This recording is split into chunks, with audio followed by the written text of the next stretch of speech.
ដល់ពេលនេះព្រះអង្គមិនត្រាហៅគាត់ដល់បានគាត់មកបានហើយគាត់អត់មាននិយាយរឿងអីដល់ពេលគាត់អត់ពេកគាត់រកដង្កហូបគ្មានហូបលុយចំកូនគ្មានបានកូនឈឺពុទេរំដាយដែរហើយម្ដាយមានអីបានប្អូននោះគេផ្ដល់លុយឲ្យមក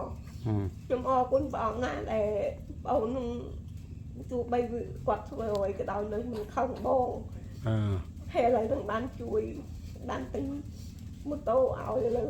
គាត់គាត់ថាគាត់គាត់សប្បាយចិត្តណាស់អាមែនខ្ញុំអរគុណព្រះអង្គសូមឲ្យកូនខ្ញុំចាស់មានជំនឿសូមបងចាស់ឲ្យគាត់មានសេចក្តីជំនឿសេចក្តីស្រឡាញ់សេចក្តីសង្ឃឹមសេចក្តីអំណរសេចក្តីសុខសាន្តពីព្រះអង្គបិតាសូមអរគុណព្រះអង្គណា